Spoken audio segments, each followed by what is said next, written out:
तुमचा पुन्हा एकदा मालवणी बोको या यूट्यूब चॅनलवर स्वागत असा। मित्रांनो, आज मी तुमच्यासाठी मान काप्यांची एक भयंकर गोष्ट घेऊन इलेलो आहे। आतापर्यंत मान काप्याचे आपण खूप गोष्टी ऐकलो, पण हे 3 मान कापे म्हणजे नेमकं प्रकार हा काय या तुमका ही गोष्ट ऐकल्यावर समजातच। पण त्याआधी तुम्ही जर या यूट्यूब चॅनलवर पहिल्यांदाच आला असाल तर या चॅनल सबस्क्राइब करूक मात्र विसरा नको।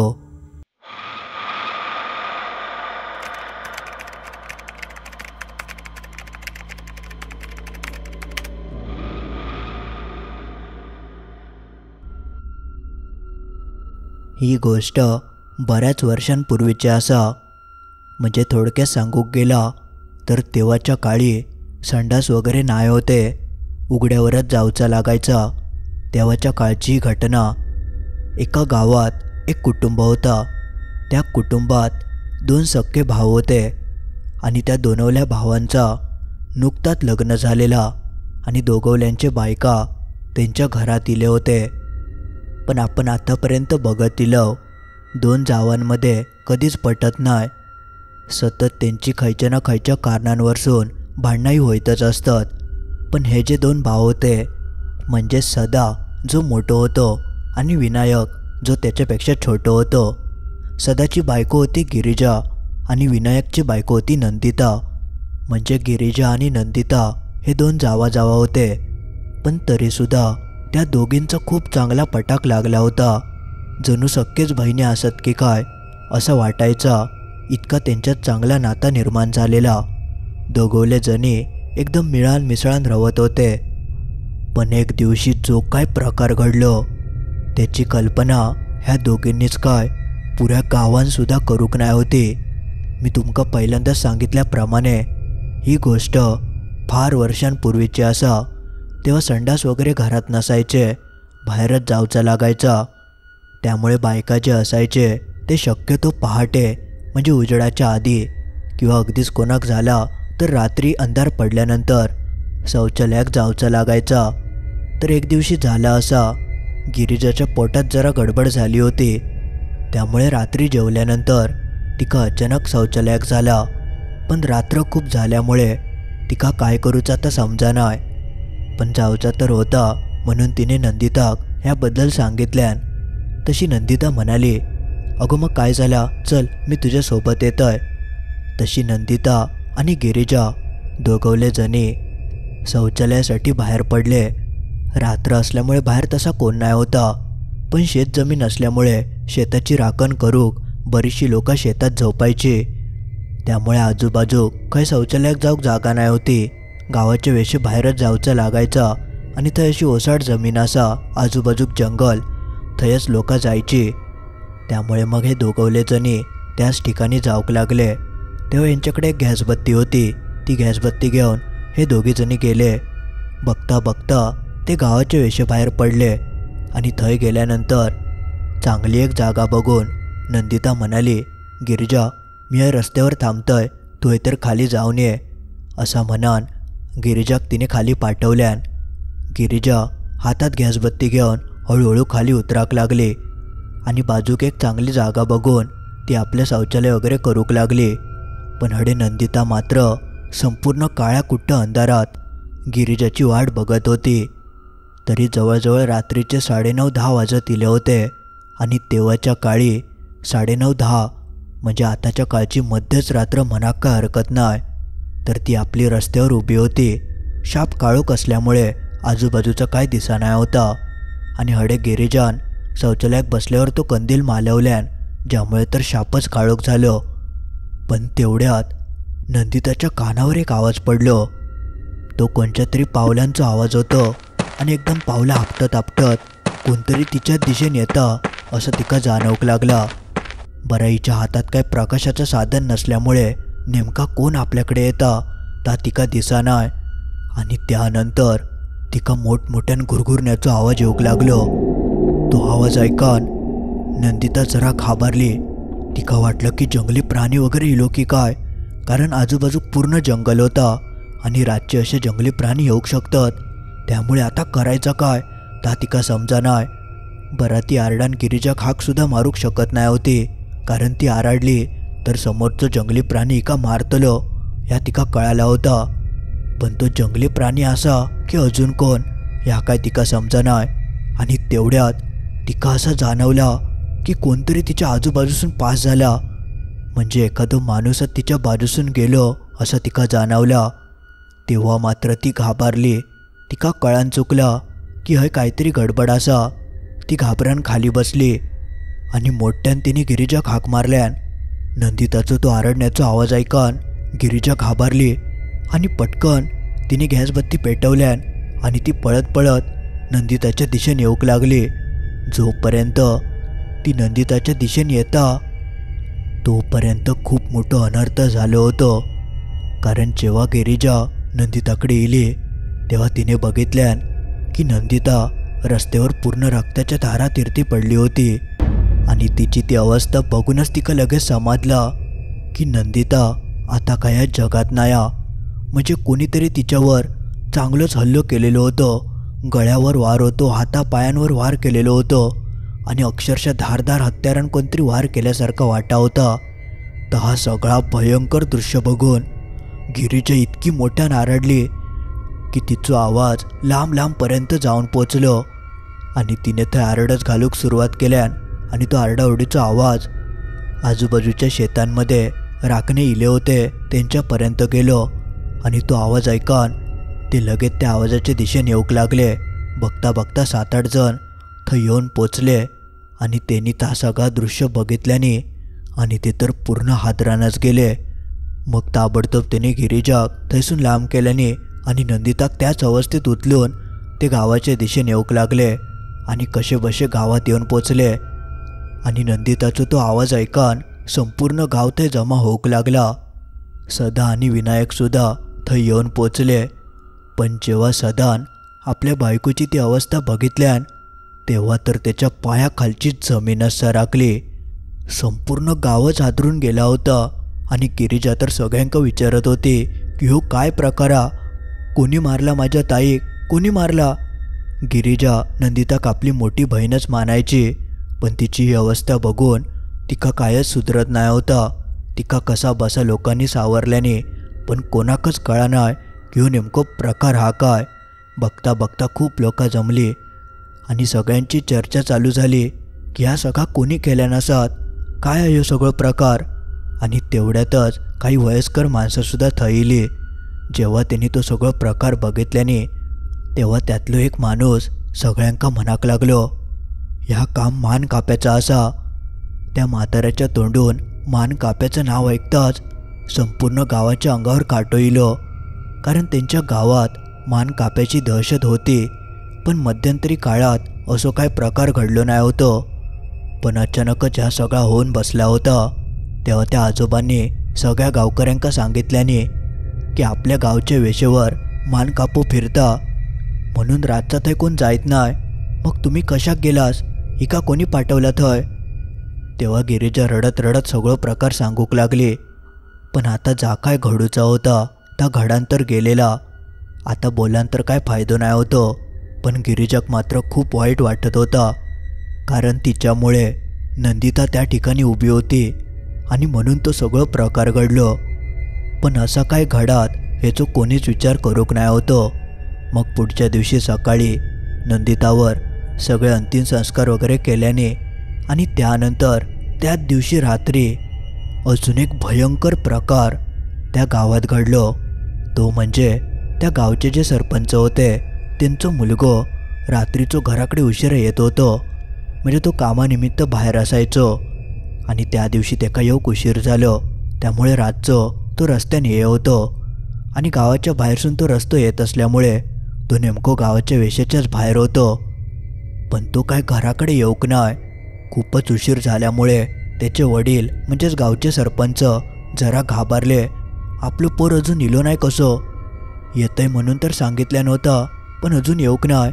म्हणून ते पटकन घराबाहेर पडले आणि काही गावकऱ्यांका गोळा करून ते त्याचा शोध घेऊक लागले. 7-8 गावकरी मिळून सरपंचांसोबत त्यांच्या मुलाक शोधूक लागले. बघता बघता ते गावच्या वेशेपर्यंत येऊन पोचले आणि तेका सगळीकडे शोधूक लागले. देवाच्या कृपेन तो सगळ्यांका गावलो, पण ज्या अवस्थेत गावलो ती अवस्था बघून सगळ्यांच्याच अंगावर काटो इलो. सरपंचांचो तो पोरगो एका झाडाच्या फांदीवर जाऊन बसलो होतो आणि इतको घाबरलेलो की तेका काय बोलाकच सुधरत नाही होता. त्याची ती अवस्था बघून त्याचे वडील तर चांगलेच घाबरले आणि तेका कसाबसा सगळ्या गावकऱ्यांनी मिळून झाडावरसून खाली उतरल्याने तो बोलाच्याच मनस्थितीत नाही होतो, नुसती कापरी काढी. पण त्याच अवस्थेत सगळे गावकरी तेका घराकडे घेऊन गेले. घराकडे गेल्यानंतर पाणी वगैरे तेका दिल्याने थोडा शांत केल्याने आणि त्यानंतर तो हळूहळू बोलतो झालो.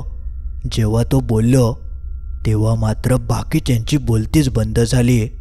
कारण तो म्हणालो की माका उशीर झाल्यामुळे मी आपलं रातचो त्या रस्त्याने येत होतंय. माझ्या हातात बॅटरी होती आणि बॅटरीच्याच प्रकाशात माका समोरसून कोणतरी चालताना येताना दिसला, म्हणून सहज मी बॅटरी पुढे मारून बघितलंय. पण जशी मी बॅटरी समोर मारून बघतोय तर माका समोरसून एक माणूस चालत येताना दिसलो. पण जेव्हा मी त्याच्या तोंडावर बॅटरी मारलोय तर त्या माणसाक डोक्यात नाही होता, तो मान कापो होतो आणि त्याचे धारदार हात घेऊन तो हात फिरवीत फिरवीत माझ्या दिशेने येत होतो.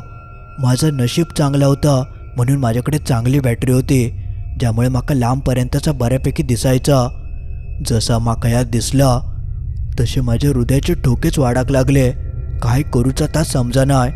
आतापर्यंत मी नुसता मान काप्याबद्दल ऐकलं होतं, पण आज मी स्वतः प्रत्यक्ष डोळ्यांनी तेका बघितलेलं आणि मान कापो म्हणजे नेमको प्रकार काय या माका आज समजला. जसं मी तेका बघतोय तसं मी घाबरान बाजूच्या एका झाडावर जाऊन चढलंय आणि वरती जाऊन लपान बसलंय. माझ्या काळजाचे ठोके वाढले होते, कारण ही भुताटकिया तिका तर कळतला की मी हाय वर असय, त्यामुळे माझ्या जीवात जीव नाही होतं. बघता बघता तो मान कापो माझ्या झाडाखाली इलो. पण जेव्हा तो खाली येता तेव्हा माका जा काय दृश्य दिसलं ता दृश्य बघून माझी तर चांगली तणतणली. तो एक मान कापो नाही होतो, 3-3 मान कापे माझ्या झाडाखालसून गेले आणि तिघवले जण एका लाईनीत चला होते, हात फिरवी होते. आणि ता सगळा बघून माझी तर तातखिळीच बसली. माका वाटलं की आता माझ्यापर्यंत येतले, माका मारून टाकतले, म्हणून मी मनोमन हनुमान चालीसा म्हणूक घेतलंय. माका माहिती नाही होता की ह्याचो काय फरक पडतलो की नाही, पण अजून काय माका सुचाक नाही. मी हनुमान चालीसा मनातल्या मनात बोलाक घेतलंय आणि बघता बघता ते 3 मानकापे माझ्या झाडाखालसून सरळ पुढे निघान गेले. त्यांनी माका कायच करूक नाही. कदाचित त्यांचं माझ्यावर लक्ष पडलं नसावं किंवा मी हनुमान चालीसा म्हटलंय म्हणून कदाचित त्यांनी माका काय करूक नाही. आता नेमकं ह्यो काय प्रकार ता माका नाही माहिती. पण ते माझ्या झाडाखालसून तर गेले, पण त्यानंतर माका खाली उतराची काही हिंमत होत नाही होती, ना बॅटरी चालू करूची हिंमत होत होती. मी गप्प थयच बसान होतंय. मग नंतर नशिबासारखे तुम्ही सगळे थंय इलास म्हणून मी वाचलंय, नाहीतर माझा काय झाला असता ह्याचं मी विचारसुद्धा करूक शकत नाही. असा काहीसा त्या सरपंचाच्या मुलां सगळ्यांका सांगितल्यान आणि त्याची ती सगळी भयंकर गोष्ट ऐकून सगळ्यांची तोंडाच उघडी पडली. कारण आतापर्यंत एक मानकापो असा सगळ्यांका वाटा, पण 3-3 मानकापे गावच्या वेशेवर फिरतात ह्याचो कोणीच विचार करूक नाही होतो. आणि हे सगळे इले खैसून ताव कोणाक समजा नाही. पण बघता बघता संपूर्ण गावात खळबळ उडली. 3-3 मानकापे फिरतात आणि त्याचंच हे सगळं परिणाम असा. नंदितान तिचो जीव गमावल्यान आणि त्याआधीसुद्धा एका वयस्कर माणसासोबत असंच प्रकार घडलेलो. तो रातचो बाहेर पडलो आणि नंतर घराकडे चिलो नाही आणि सकाळी लोकांका त्याचा मृतदेह सापडलो. त्याची अवस्था तशीच होती. मानेवर वार केलेलं होतं, संपूर्ण शरीरावर धारदार हत्यारान वार केल्यासारखं होतं.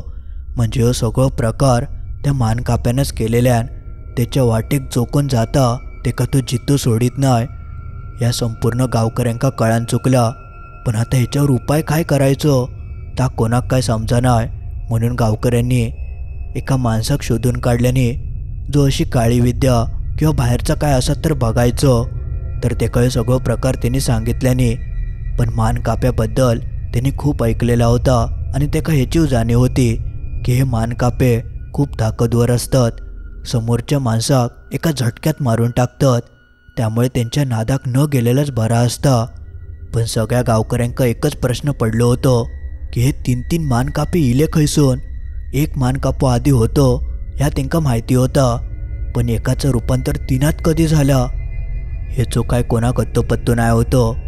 पण जेव्हा त्या माणसान ह्या सगळ्याचो शोध लावून घेतल्यान तेव्हा त्याका अशी गोष्ट समजली की हो मानकापो मुळात तयार कधी झालो. तर त्याची एक गोष्ट त्यांका एका जुन्या माणसाकडसून समजली. एक अंथरुणात खिळलेलो म्हातारं होतं, जवळजवळ 90 पार झालेलो. त्या माणसाक जेव्हा जुन्या गावाचा इतिहास विचारल्याने तेव्हा असा समजला की त्यांच्या गावात एक मुलगी होती आणि त्या मुलीचा दुसऱ्या गावाच्या पोरावर प्रेम होता, पण तो पोरगो हिच्या जातीतलो नाही होतो. पण तरीसुद्धा ते दोघेजणी लपानछपान गावच्या वेशावर भेटायचे आणि एक दिवशी त्या मुलीच्या घरच्यांनी त्या मुलीक त्या मुलासोबत बघितल्याने आणि त्यांका राग सहनच झालो नाही. त्यांनी 4-5 माणसांका मिळान त्या मुलाक पकडल्याने आणि त्याचो कोयत्यान गळोच चिरून टाकल्याने आणि त्याचा मस्तकच कापल्याने आणि त्याका त्याच ठिकाणी बाजूक पुरल्याने. पण ता सगळा त्या मुलीक काय सहन झाला नाही, ज्यामुळे तो सगळं प्रकार बघून ती पळत पळत गेली आणि तिने स्वतःक संपवून टाकल्यान.